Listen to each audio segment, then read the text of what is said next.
Possivelmente você está com o controle remoto na mão. Hoje a gente não se levanta nem para tocar o canal da TV, não é mesmo? E cada vez mais o ser humano gasta menos energia. No início do século XX, o simples fato de ir ao banheiro fazia você sair de casa e andar alguns metros.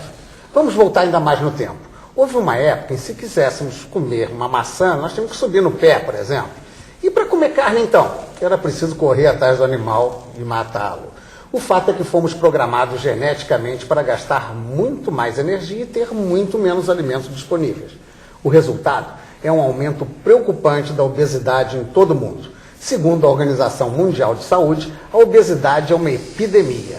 Até no Brasil, do Fome Zero, 40% das pessoas já apresentam algum excesso de peso. Esses números impressionantes são um alerta. A obesidade passou a ser o vilão do momento, superando a desnutrição e as doenças infecciosas. Obesidade, uma doença de peso, é o tema desta semana. Conheça agora os nossos convidados. A endocrinologista Marisa Breitenbach, que trabalha em pesquisas na área de alterações metabólicas do Laboratório de Fisiologia Endócrina da Universidade do Estado do Rio de Janeiro, a UERJ. O professor Cameron, da Unidade de Genética e Biologia Molecular da Universidade Federal do Estado do Rio de Janeiro, a Unirio, e também das universidades Estácio de Sá e Castelo Branco. Leisa Souza Leão, mestre em nutrição e professora da Universidade Federal do Rio de Janeiro, a UFRJ, e coordenadora do consultório de nutrição do Centro Universitário Plínio Leite. E a epidemiologista Roseli Siquieri, do Departamento de Epidemiologia da Universidade Estadual do Rio de Janeiro, a UERJ. Roseli, vou começar direto com essa questão da epidemia. Por que hoje em dia a obesidade chega a esse ponto de ser considerada uma epidemia? Bem, como você já falou no começo, nós temos o quê? Uma redução muito grande de atividade física e um aumento da disponibilidade de alimentos, né? Na verdade, a gente não tem dados do Brasil, mas nos Estados Unidos a gente sabe que são colocados novos produtos para alimentação da ordem de 12 mil novos produtos por ano. Por menos que você experimente qualquer alimento novo, qualquer nova preparação, você tem essa grande disponibilidade. Então, a redução da atividade física associada a esse aumento de consumo é que explica isso. No Brasil, a gente tem um agravante, que provavelmente depois a Marisa vai também comentar sobre isso, que é a combinação entre desnutrição no começo da vida e isso ser um fator de risco para o desenvolvimento de obesidade na vida adulta. Quer dizer, como é que é isso? O bebê desnutrido é o gordo do futuro? Como é que é isso? Na verdade, a gente tem o que chama de janela metabólica, né? No período de lactação, no início da vida, existe uma impressão metabólica, ou seja, os ajustes metabólicos são feitos no organismo do indivíduo.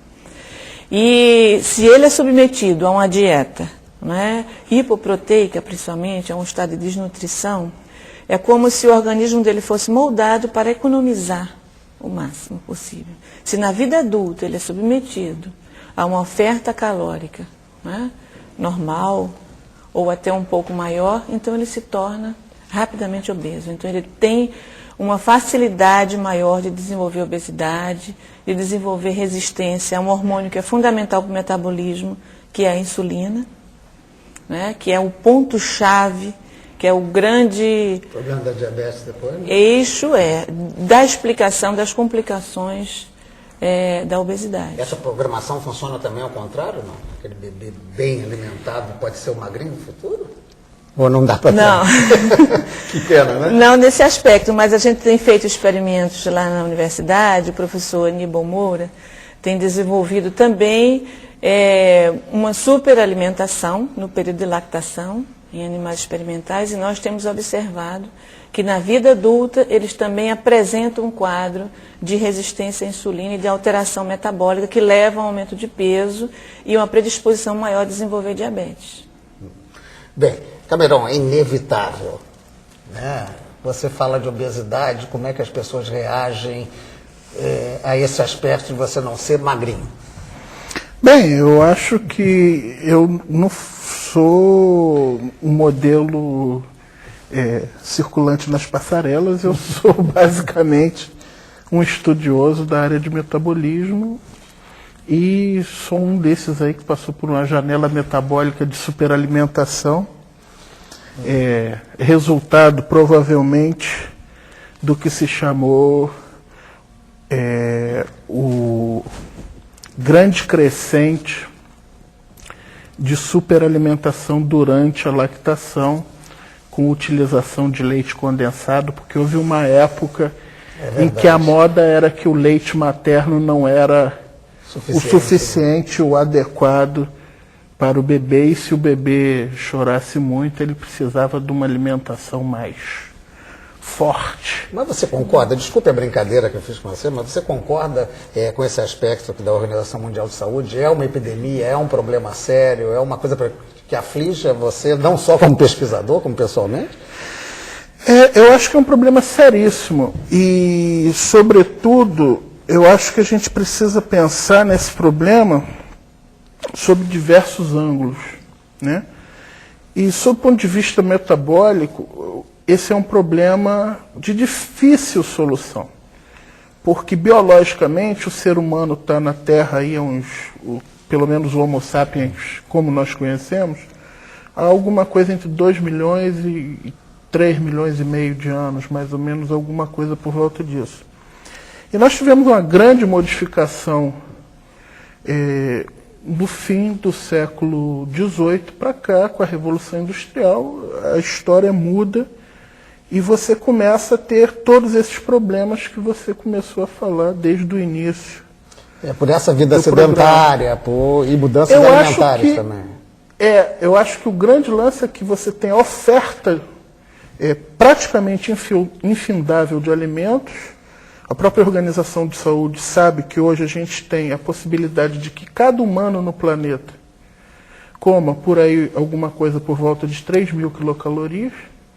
Isso significa um planeta todo de grandes obesos, né? Quer dizer, se cada indivíduo no planeta comesse 3.000 quilocalorias, nós teríamos uma população aí com 200 quilos, sei lá. O que limita o acesso às pessoas à alimentação não é o alimento.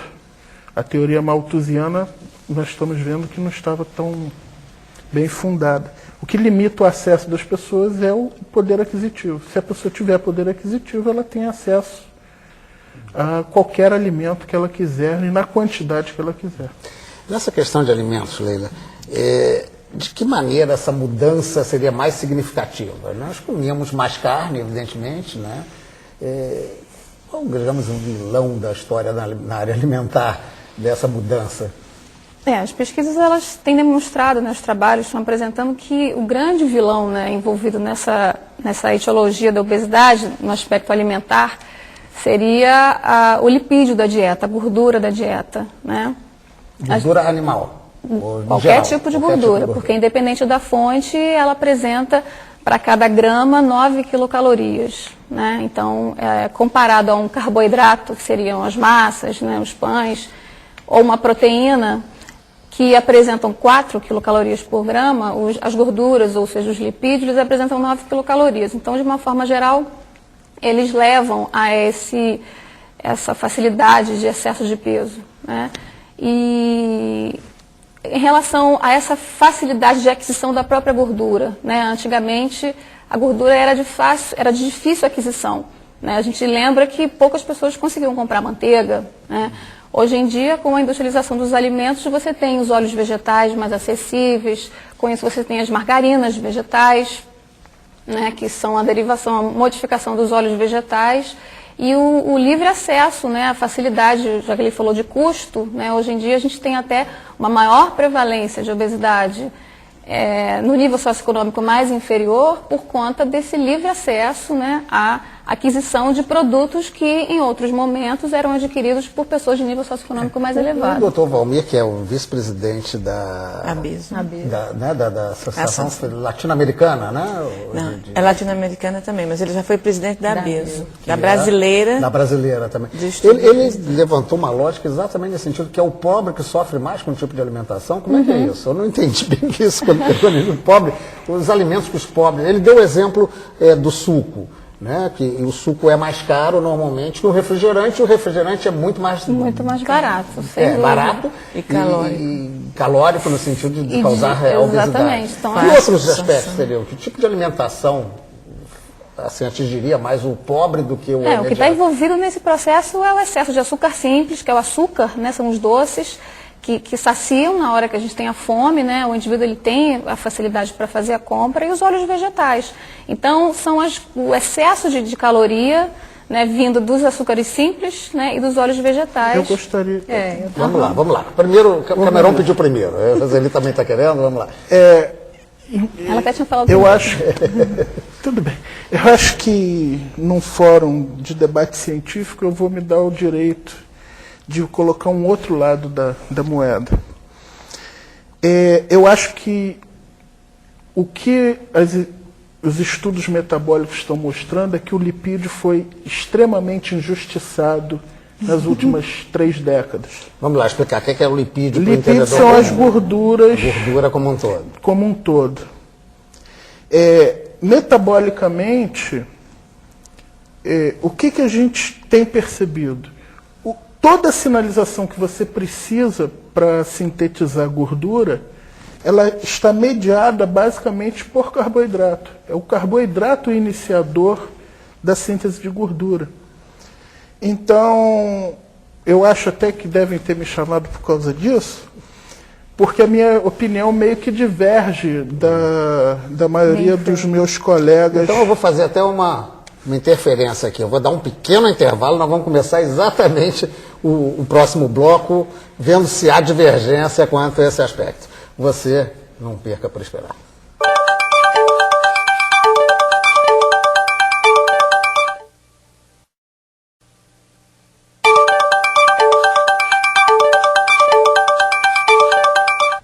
Bem, vocês não imaginam o que eu tive que fazer aqui para segurar a discussão e trazê-la agora para vocês. O Cameron fez a provocação, né? Quem que vai encará-la primeiro aí? Mas eu ainda nem terminei. Não, então termina a provocação, termina a provocação, Pedro, vai lá. Até para recuperar, o pessoal não ter esquecido, então vamos lá. Eu acho que nessa história o lipídio tem sido muito injustiçado. Porque, na verdade, toda a sinalização que você precisa para sintetizar gordura, o carboidrato ele é capaz de fazer. Inclusive, para tornar a provocação ainda pior, tudo que você precisa, por exemplo, para sintetizar colesterol é carboidrato. Você não precisa de lipídio na dieta para sintetizar colesterol. E o lipídio tem sido categorizado como o vilão da história. E metabolicamente não é bem assim. Claro que para um ser humano as coisas são diferentes do que para um outro animal, porque nós temos toda a nossa libido que nos leva a comer e toda a propaganda que nos leva a escolher esse ou aquele alimento. Mas, biologicamente falando, metabolicamente falando, eu acho que houve e está havendo ainda uma grande injustiça contra os lipídios na dieta. Acho que a gente não pode desconsiderar o lipídio como um possível fator agravante na questão da obesidade numa dieta mista. Mas quando se considera, por exemplo, uma dieta com baixos teores de carboidrato, essa dieta é uma dieta que facilita a diminuição da massa corporal gorda. Tá, deixa eu tentar agora, com a ajuda da Leila, ali, começar a botar o pessoal no âmbito da nossa discussão. Lipídio já vimos que é gordura, e o carboidrato, aí nós teremos o amido, ou seja, massa em geral, próprio arroz, né, batata, é isso? Exatamente. Raízes, Raiz, biscoitos. Então fica aí Posso dar o caracterizado. meu palpite? Vamos lá, começa então o palpite.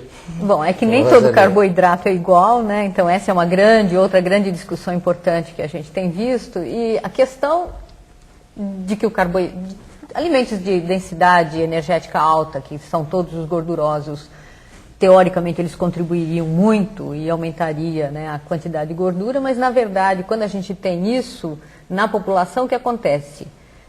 A gente teve uma proliferação enorme de alimentos reduzidos em gordura e isso não consegue, né? Você acaba, na população, o que você tem que fazer? Você tem que reduzir o consumo calórico total, na verdade. Para você não ter aumento, dificilmente, com propostas do tipo consumir mais carboidrato em detrimento da gordura ou aumentar o teor de proteína, provavelmente a gente não vai ter um impacto importante. E, do ponto de vista das dietas, né, todas elas levam à perda de peso. A longo prazo, todas elas acabam levando à perda de peso. O grande problema é o que fazer para as pessoas perderem peso e manterem pelo menos 5% de perda de peso, o que é uma coisa clinicamente... Ou seja, não voltar tudo. Não voltar tudo. Então, eu acho que a discussão tem esses dois meandros, tem uma grande questão. Para a população como um todo, qual é a mensagem?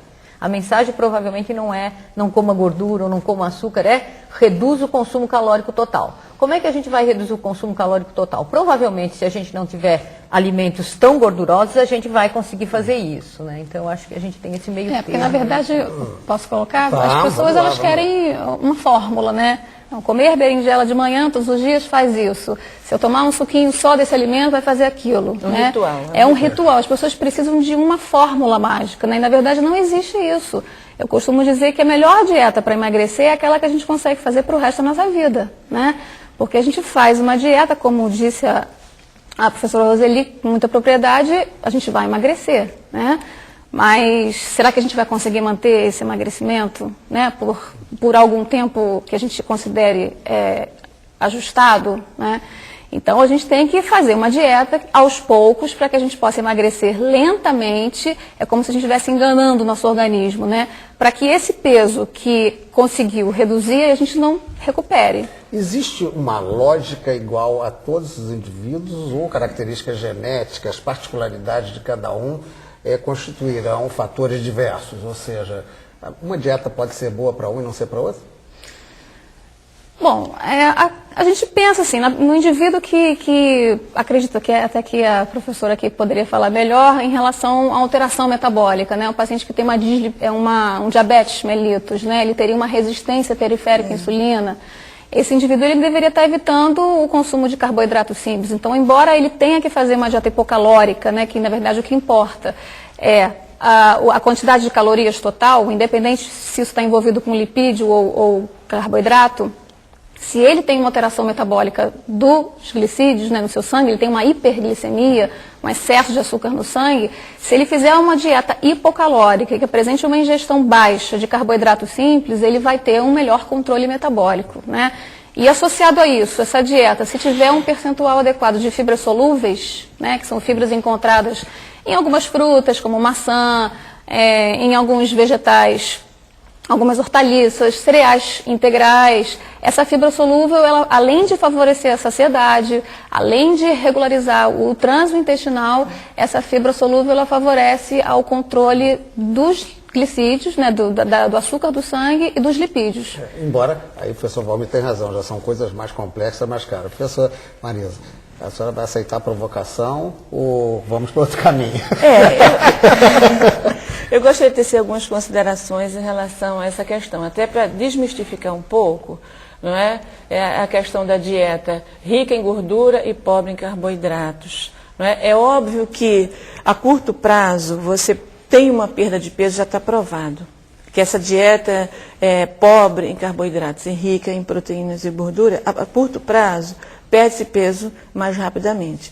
Porém, a longo prazo, você não consegue mantê-la. Não é? E por que você perde peso mais rapidamente? Provavelmente porque você forma substâncias no organismo, em função dessa baixa de carboidratos, que inibem a fome. Mas isso não pode se perpetuar porque causa um estado metabólico complicado, que pode levar a algumas complicações para o paciente. E também porque desregula um pouco o hipotálamo, que é um órgão, que é o órgão-chave no controle da fome e da saciedade. Então, quando você pergunta a ela, as dietas são, todos respondem igualmente a dietas, etc., eu diria que não. A redução de calorias, sim, mas cada um tem o seu ponto de equilíbrio. E é isso que é importante, porque existe do organismo sinalizadores que vão até o sistema nervoso central, dizer, olha, você pode comer um pouco mais, você pode ingerir um pouco mais. E isso é diferenciado para cada pessoa. Do mesmo jeito que do hipotálamo também surgem sinais para haver uma maior queima de gordura ou não. Então, este ponto de equilíbrio é mais ou menos individualizado. E ele é influenciado por fatores no período de lactação, por fatores genéticos, por fatores hormonais. Aí é uma questão multifatorial. E aí que entra o trabalho do profissional, no caso, o pessoal de nutrição, o endocrinologista, por aí que vai. Deixa eu entrar um pouco na provocação aí, Cameron. Eu li qualquer coisa, a gente sempre dá uma olhadinha antes de começar o programa, para não pagar o mico de ficar sem saber nada totalmente, mas eu li qualquer coisa no sentido de que o carboidrato causa uma situação de açúcar no sangue, uma tendência que isso aumenta ainda mais a vontade de comer depois. É concreto? Em primeiro lugar, eu acho que a gente tem que diferenciar aqui uma coisa que eu acho que é importante aqui, é o seguinte, quando a gente está falando de uma questão complexa como a obesidade em humanos, né, a gente precisa pensar e diferenciar o que é meramente biológico do que é psicossocial e todas as interferências que levam o humano a ingerir alimento. Porque você jamais vai ver uma mãe num shopping dizendo para uma criança, olha, se você se comportar direitinho no dentista, eu vou te dar uma salada de aipo. Ela vai dizer para a criança... um docinho, uma bala, um chocolate, sorvete, uma coisa verdade. Assim. Então existem alimentos que são prêmio e alimentos que você tem que comer porque são saudáveis. Normalmente os bons são prêmios e os esquisitos são os saudáveis. Tudo que é Estabelecida até inadequadamente. Que é completamente inadequadamente, isso, né? Porque você cria uma história e principalmente os açúcares são muito valorizados em relação a isso. Então eu acho que em primeiro lugar a gente tem que diferenciar o que é metabólico, ou seja, o que é biológico e o que é humano. O humano já transcendeu o biológico sem esquecer a questão metabólica, mas ele transcende, porque se você der ração para um cachorro durante 6 meses, ele come ração durante 6 meses. E se você, teu prato preferido, sei lá, é lasanha, se você comer lasanha durante 3 semanas, você não vai mais aguentar ver lasanha na tua frente. Eu acho que o que você está se referindo é uma coisa que surge na cultura popular com um livro chamado Sugar Blues, e ele fala muito da questão da resposta insulínica. Então, se você, teoricamente, tivesse uma ingestão de algum carboidrato com índice glicêmico alto, ou seja, um carboidrato que depois da ingestão aumente a glicemia rápido, você teria uma resposta insulínica rápida, isso diminuiria a tua glicemia e novamente você teria vontade foi exatamente isso que eu li. De ingerir novamente. Eu acho que os mecanismos de regulação do feixe hipotalâmico hipofisário, o feixe do sistema nervoso central que regula a questão da saciedade, do apetite e também do metabolismo não são tão simples assim. Hoje a gente está vendo uma série de hormônios que estão sendo descobertos que regulam a tua necessidade de buscar alimento. Então, o que até, sei lá, 15 anos atrás ou 20 anos atrás a gente pensava que era basicamente 1 ou 2 hormônios regulando, a cada 5 anos aparecem novos hormônios. Então hoje a gente conhece hormônio que é secretado pela própria célula que nós usamos para armazenar gordura e que regulam não só o metabolismo, mas vias metabólicas de que tipo de substrato você vai utilizar. Bem, eu vou fazer agora mais um pequeno intervalo e quando voltarmos, vamos começar a discutir o que a ciência já descobriu, o que a ciência avançou também no tratamento disso, que é considerado, como eu disse, pela Organização Mundial de Saúde, uma questão de epidemia mundial.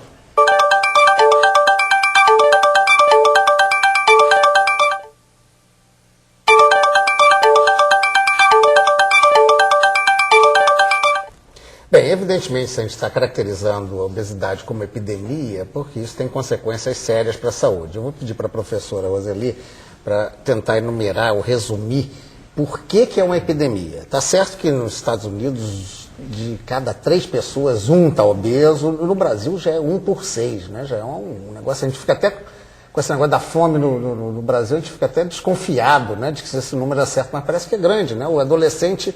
Eu li alguma coisa de que 240% em 10 anos o crescimento da obesidade em adolescentes brasileiros, né? Quais são os danos disso para a população?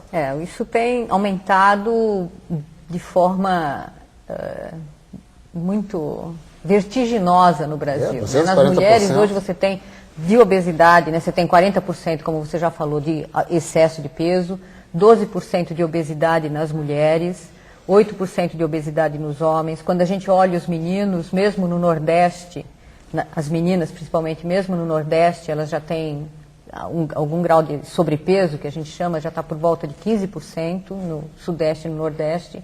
A gente tem dados mesmo de zona urbana, áreas metropolitanas como no Rio. Quando você olha a fome zero e a obesidade juntos, na verdade essas coisas não vão poder ser mais olhadas de forma separada, porque as pessoas que nem têm condições de comprar comida, quando a gente olha, faz essas pesquisas, né, essa população também é obesa. Elas têm até mais deposição de gordura abdominal do que a população que não tem, que não passa, que refere não passar fome. E aí é que por não quê? tem Por causa do dificuldade biscoito, dessas comidas? de comprar. Então, eu acho que o que a gente tem que pensar é a qualidade da alimentação. Né? Quando você fala exclusão, a exclusão hoje leva à obesidade por dificuldade de acesso à atividade física, que a gente está só olhando o lado do consumo. Mas tem o outro lado, que é da atividade física, né? Que as crianças não têm segurança, não têm possibilidade de academia, ou não tem um ambiente que te permita, né, calçadas, nossas calçadas estão aí ocupadas e a gente não consegue andar nas ruas, então a gente tem os dois lados dessa questão. Tá, mas deixa eu ainda pegar um aspecto aqui de doença. Professora, quais são os danos concretos? Quer dizer, um obeso vai ter o quê? Doença do coração, diabetes... 80% do risco de diabetes está pela obesidade. Né? A obesidade, né, traz uma série de consequências. A hipertensão, as doenças cardiovasculares. Hoje, né, o grande fator de morbidade, né, de doença e de mortalidade relacionada à obesidade são as doenças cardiovasculares. Tudo isso tem um substrato, um fundamento comum. Ou seja, o obeso apresenta um quadro de resistência à insulina. Então, a insulina é um hormônio fundamental produzido pelo pâncreas, né, e que ele regula o metabolismo, não só o metabolismo glicídico, como também o lipídico e o proteico. E existe, por conta da obesidade, um quadro de resistência, ou seja, a insulina não consegue agir satisfatoriamente. E em função desta situação surge, né, o diabetes, primeiro uma intolerância à glicose, quer dizer, uma glicemia de jejum acima de 110, não é, já faz parte do quadro do que a gente chama de síndrome metabólica. O que vem a ser a síndrome metabólica? É um quadro de obesidade associado às suas complicações. Glicemia maior do que 110, triglicerídeos, que é um tipo de gordura no sangue, maior do que 150, pressão arterial maior que 140/90, né? E tem um outro fator que é o tipo de obesidade, que isso também importa bastante. Ou seja, a obesidade, onde a gordura se acumula, preferencialmente no tronco, né? Especificamente no abdômen. Chamada barriga masculina, isso, normalmente. Aquela dita barriguinha do chope, etc. Então, aquele tipo de gordura acumulada ali, né, nas vísceras, nos órgãos internamente, ela é altamente deletéria, porque ela tem uma relação muito maior com a resistência insulínica do que uma obesidade portanto, bem pior do que um gordo generalizado. Isso, que a gente chama de obesidade periférica, né, que atinge também os membros. Então, como é que a gente pode enquadrar ou tentar delimitar o nível de diâmetro, né, do abdômen? Então, teríamos uma regra, assim, quer dizer, qual é? Tem um limite. O que é gordo? O que é ser gordo? O que é ser obeso? O ser obeso é ter um índice de massa corpórea maior do que 30. Como a gente é uma calcula? continha complicada. Não? A gente tem que dividir, né, o peso pela altura ao quadrado. E aí a gente encontra isso. Quer dizer, quem tiver... fez um programa aqui de matemática para ver que essa... metros, né? Tem uma relação assim, que eu vejo que é mais comum das pessoas. Poxa, se eu estou com 1,70 m, eu tenho que ter menos 10, menos... Tem uma coisa mais simples assim? Tem uma regrinha, né, que é o peso teórico ideal, que você pode calcular se o indivíduo o termo correto é brevilíneo, né? Ele é baixinho, se ele é mais compridinho ou se ele é normal, normolíneo. Então a gente estabelece 5 a 10% em relação à altura, né? Por exemplo, se você tem 1,73 m, então você tira 5 a 10% do que ultrapassar 1 metro. Né? E isso representa o quê? Vamos fazer a regrinha aí. Então, você tira 5% de 73. Então, você teria este peso, este valor, né? Em quilogramas, para poder considerar o teu peso ideal. Isso para as pessoas que são, né, ditas brevilíneas. Em torno de 10% para as pessoas normais, esguias, e para as muito esguias, em torno de 15% a 20%. Tá. Isso Então é uma regrinha essa regra já facilita mais que a outra. mais simples, é. Bem, Agora, eu queria falar ainda da circunferência abdominal, que isso aí é importantíssimo. Então, hoje a gente valoriza muito o diâmetro da cintura. Se você tem um diâmetro maior do que 94 centímetros, você já se enquadra dentro daquele pacote, como eu falei, da síndrome metabólica. Ou então a relação do diâmetro da cintura com o quadril maior do que 0,9. Então, 0,9 que é por cento, não? Não, 0,9 é uma relação, né? Tá. Você divide quanto que deu na sua cintura, quanto que deu no quadril, e divide e tem um valor absoluto, sem unidade. Bem, a Leila está querendo opinar já há algum tempo. Eu só queria colocar uma coisa, porque essa questão de como está identificando o indivíduo em risco, né? E está certo que a obesidade ela é definida como um índice de massa corporal acima de 30, né, que é a relação de peso com estatura, mas a gente tem observado, alguns trabalhos têm demonstrado que mesmo indivíduos em sobrepeso, quer dizer, não chegaram a MC30 e MC acima de 25, mas que apresentam a circunferência da cintura, né, acima desse ponto de corte, né, dito anteriormente, são indivíduos que já apresentam um risco para o desenvolvimento dessas doenças, né? E mais, a circunferência da cintura ela é melhor preditor, né, dessas doenças ditas metabólicas, dislipidemia, diabetes, a própria dislipidemia, o que é? Seria alteração dos lipídios do sangue, né, elevação de colesterol, redução do bom colesterol, né, elevação do triglicerídeo. Então, ela estaria mais envolvida na determinação dessas doenças, né. E uma outra notícia boa, né, para a gente não ficar só falando de coisa ruim, é que quando esse indivíduo ele perde de 5 a 10% do seu peso corporal inicial, total, né, ele pode ter uma redução de 30% dessa gordura visceral, ou seja, um valor 3 vezes maior. Da mesma maneira que a gente incha logo na barriga, é onde vai se diminuir primeiro? Exatamente, porque como é o primeiro que aparece, geralmente é o primeiro a reduzir num processo de emagrecimento, né? A gordura aqui, ela se desprende com mais facilidade, né? Falando uma linguagem um pouco mais de fácil entendimento. E com relação à dieta, né? Não sei se eu já poderia estar entrando nisso. Vamos lá. A dieta hipocalórica, ela é fundamental para que isso ocorra. Então, uma dieta que tem aproximadamente mais do que 1.200 quilocalorias para mulheres, porque se for menos do que esse valor, a gente tem que fazer suplementação de vitaminas e minerais. Então, ou seja, se eu estou oferecendo uma dieta para um indivíduo que essa dieta tem um valor calórico menor do que 1.200 quilocalorias, essa dieta pode se apresentar deficiente em vitaminas e minerais. Então, a gente tem a preocupação com o valor energético da dieta, mas a gente também tem que considerar os nutrientes reguladores, né? E com relação ao lipídio, também tem que ser hipolipídica, né? Além de ser hipocalórica. E um detalhe importante, para a gente não ficar falando só de quantidade de lipídio, é a qualidade desse lipídio, né?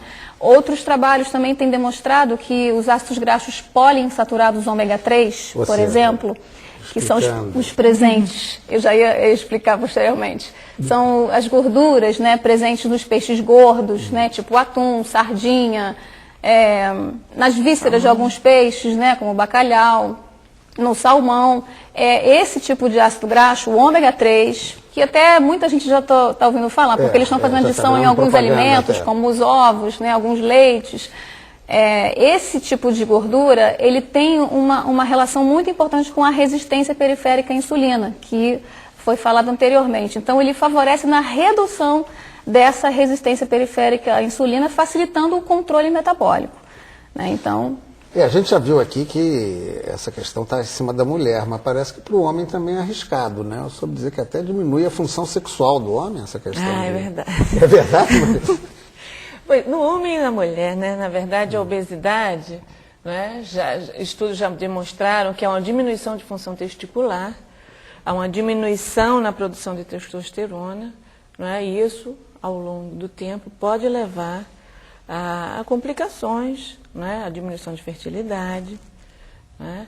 Até porque a gente sabe que a gordura transforma a testosterona, que é o hormônio masculino, em estrogênio, que é o hormônio feminino. Então o homem passa a ter uma relação, porque todo homem também tem uma pequena quantidade de estrogênio. Nossa parte mulher, né? Mas ele passa a ter um pouco mais do que o indivíduo magro, né? Isso pode trazer uma repercussão para o aparelho reprodutor dele. Do mesmo jeito que na mulher. A mulher, por outro lado, não é? Essa alteração da ação da insulina também repercute sobre o ovário. Só que no sentido inverso, o ovário não tem resistência à insulina. Então, como a insulina está em excesso, porque o organismo, por ser resistente, tende a produzir mais para compensar aquilo ali, ao nível do ovário a insulina age de maneira exagerada e induz a produção de hormônios masculinos. E a mulher passa a ter irregularidade menstrual e infertilidade. Eu vou fazer mais um pequeno intervalo. Na volta, nós vamos ver esses milagres aclamados como capazes de reduzir a obesidade, o que eles têm de científicos ou não. Aguarde um pouquinho.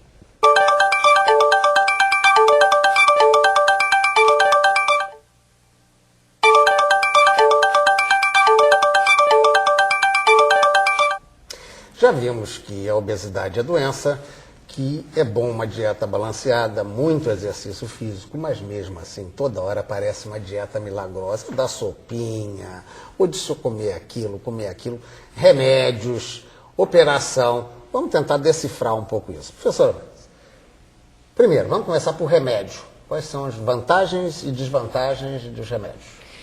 Hoje o grande desafio, né, da indústria farmacêutica é conseguir, né, identificar uma substância que atue, né, ao nível do sistema nervoso central, sobre o centro da fome ou da saciedade, né, inibindo a fome ou estimulando a saciedade, e que seja seletivo, que seja específico para aquela área.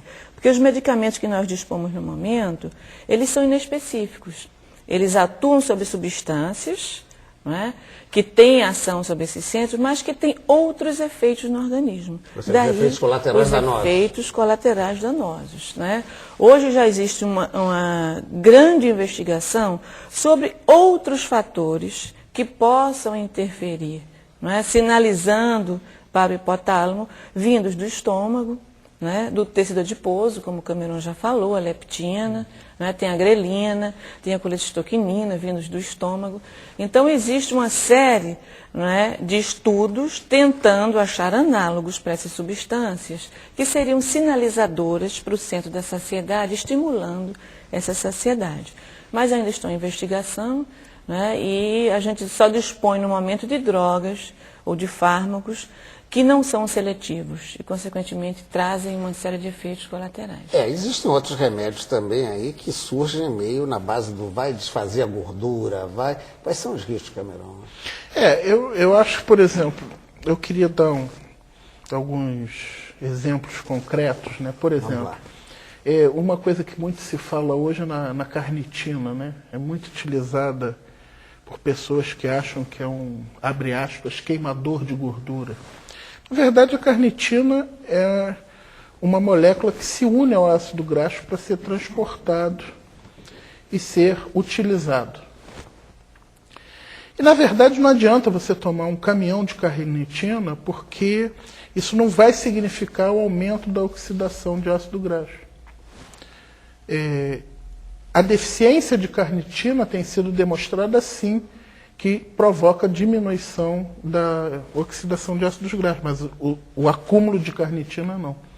Então, obviamente, existe toda uma indústria em cima disso, e o que se está tentando, o que se está pensando em ciência séria é justamente buscar esses mediadores que são fisiológicos e que possam ser utilizados no controle do metabolismo. Então, por exemplo, a leptina é um hormônio natural e que foi investigado. Quando se descobriu a leptina, se achou que havia se achado a cura da obesidade, né? Mas, infelizmente, a natureza não age muito bem como a gente quer, e sim como ela quer. E hoje nós temos outros candidatos, e a gente sabe que tem vários hormônios envolvidos na regulação desse metabolismo, como a adiponectina, como a grelina, a própria insulina tem uma ação no sistema nervoso central, e que a gente está estudando isso. Então, sem dúvida, encontrar uma única substância que regule isso miraculosamente, eu acho que vai ser um desafio complicado, né? Por outro lado, do ponto de vista da saúde coletiva, né, a gente sabe que, por exemplo, na questão da saciedade, os líquidos são muito menos regulados pelo organismo, né, o consumo de líquidos é muito menos regulado que o consumo de sólidos. O que explica, por exemplo, que o consumo de refrigerantes é um grande vilão na história da obesidade. E isso teve uma grana, né, a indústria sempre ficou, não, isso não é verdade, isso não é verdade. Tem 2 estudos agora que seguiu a população prospectivos, que mostrou, fazendo um desenho muito bonito, elegante, mostrando que você numa escola, por 1 ano, você só reduzir o consumo, a única coisa é substituir o consumo de refrigerante por água, né? Eles mostraram que a água é maravilhosa, então tudo tem que ter seu charme, né? É charmoso tomar água, as crianças reduziram a obesidade na escola de forma importante. Bem, deixa eu pegar um aspecto do professor Valmir, dentro do que a senhora está falando. Ele denunciou que na recente reunião aí da União Europeia, tentando tirar o açúcar de muitos alimentos, o Brasil, enquanto instituição, governo, não teve uma posição lá muito interessante, porque fez um certo lobby dos produtores de açúcar para não tirar o açúcar. Você tem conhecimento disso? Na verdade, o Ministério da Saúde teve uma posição firme, né, e a posição que foi levada oficial do Brasil foi de assinar a estratégia global da Organização Mundial da Saúde, né? Teve todo um lobby, por outro lado, das indústrias, dos produtores de açúcar, mas a gente viu isso e tem um documento que vai ser publicado, inclusive, no Brasil o impacto é mínimo, porque o nosso grande consumo pode ser desviado para a produção de álcool, a exportação, enfim, nem isso não é verdade no Brasil. Economicamente isso não vai ser. Um outro ponto só que eu quero falar, do ponto de vista da saúde coletiva, né? Como é que a gente pode pensar a dieta? A dieta de arroz e feijão, né, nós já vimos aqui o índice glicêmico, a saciedade, a monotonia. Então, se a gente juntar tudo isso, são fatores que vão, de alguma forma, saciar mais as pessoas. E a gente mostra isso no Brasil. A gente tem um estudo mostrando que quem come mais arroz e feijão, né, uma dieta com arroz, feijão e verduras, tem muito menos obesidade do que quem não come uma dieta de arroz e feijão. Deixa eu pegar um outro aspecto que me preocupa muito, acho que é a questão... Na geral, é a tal operação de redução do estômago. Ela surgiu originalmente para casos de doença, né, obesidade mórbida, assim como é chamado, questões de descontrole, talvez, desse centro controlador, né, professor?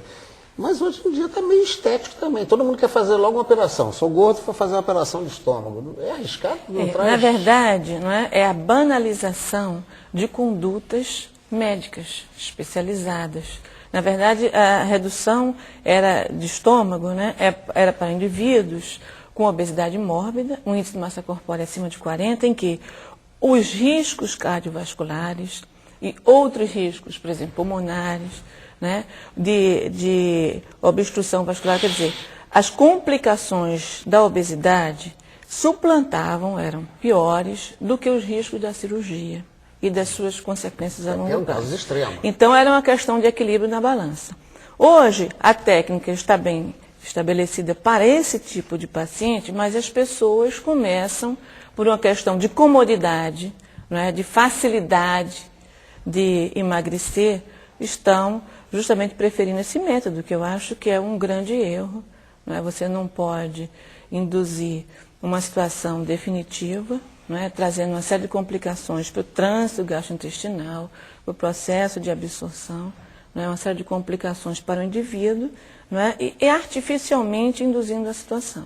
Então, a facilidade do método nem sempre, né, é a melhor conduta. Então, eu acho que a gente tem que estar policiando bastante, né, a divulgação desse tipo de situação, né, e ter um controle mais rígido. As sociedades, né, de cirurgia, de endocrinologia, tem que ter um controle bastante intenso sobre essas práticas, né, que são deletérias para o indivíduo. Eu queria agregar uma coisa. O que me preocupa nessa recente onda de cirurgias de diminuição gástrica é que, obviamente, nesses tipos de pacientes com obesidade mórbida, é uma questão de risco-benefício, né? Mas a gente precisa pensar, existe uma série de fatores gástricos que não estão sendo considerados. Obviamente, há riscos que você pode tranquilamente resolver, por exemplo, o risco do paciente desenvolver uma anemia perniciosa, você pode tranquilamente corrigir isso se a cada 2 anos ou a 1 ano você faz uma suplementação vitamínica importante. Mas o advento desses novos hormônios que a gente está começando a conhecer me leva a crer que essa é mais uma daquelas soluções que daqui a 20 anos a gente vai estar se lamentando de ter feito. Volto a dizer, não estou falando isso para uma pessoa com um índice de massa corporal elevadíssimo, tá? Porque se nós pararmos para pensar, foi exatamente o que aconteceu há alguns anos atrás, algumas décadas, com as cirurgias de extração de tonsilas, as chamadas amígdalas, que aí todo mundo achava que aquilo não servia para nada e arrancava. É verdade. Hoje a gente sabe o papel das tonsilas é extremamente importante para a imunidade. Na verdade, na cirurgia você troca uma doença por outra, né? Em alguns momentos é favorável, mas você troca a obesidade por uma síndrome de uma absorção, né? De absorção inadequada. Então, E esses hormônios todos que a gente está começando a aprender agora, e alguns deles são de origem gástrica, tem mostrado que esses hormônios regulam o metabolismo também. Então, eu ousaria pensar que talvez no futuro a gente vai descobrir que esses pacientes que sofrem diminuição gástrica podem se tornar também pacientes hipometabólicos, ou seja, o organismo vai se adaptar à privação, como nós somos biologicamente montados para adaptar-nos. Esse organismo vai se adaptar à privação e vai começar, obviamente não voltando à massa corporal inicial, mas eu acho que a gente vai ver ainda muita coisa pela frente. Bem, nós já estamos com um tempo apertado, Lília, para tentar encerrar. Nós vimos aqui que é importante uma bateria de exercício físico, que é importante uma alimentação balanceada. Agora fica sempre aquela dúvida, a força mental, é possível se fazer uma dieta sem ser uma chatura? Porque até há quem diz que, né, o estresse até engorda, né? É possível realmente o ser humano ter essa capacidade de resistir, para a gente tentar finalizar? É verdade. Essa é a questão mais difícil do tratamento da obesidade, não é? Você conseguir manter o indivíduo com a adesão que gostaríamos, né? Para que haja justamente a manutenção, né, desse peso perdido. E até na UFRJ a gente está começando uma pesquisa justamente para certificar o que os trabalhos estrangeiros estão mostrando para a gente, que a abordagem a nível coletivo, ela tem se apresentado com melhor resposta do que a nível individual. Porque quando você divide o seu problema com outras pessoas, né, e você faz um acompanhamento interdisciplinar, né, com psicólogo, com professor de educação física, com nutricionista, com o próprio medicamento, em alguns casos, né, para redução do apetite, e isso tem se mostrado com bons resultados, né? E geralmente com uma manutenção de peso prolongada durante uns 5 anos aproximadamente. Isso. Vamos tentar então ver se esse caminho melhora, né? Bem, infelizmente o nosso tempo se esgotou. Eu agradeço a participação de vocês. Quero deixar uma lembrança para quem está em casa nos assistindo, que você saia do controle remoto, vá à internet um pouquinho e lá você vai encontrar o ideias@tomeciencia.com.br para participar um pouco, sair da cadeira e participar um pouco. Vai encontrar também as indicações aqui dos especialistas, onde você pode saber mais sobre a questão da obesidade. Nós agradecemos a sua audiência e até a semana que vem.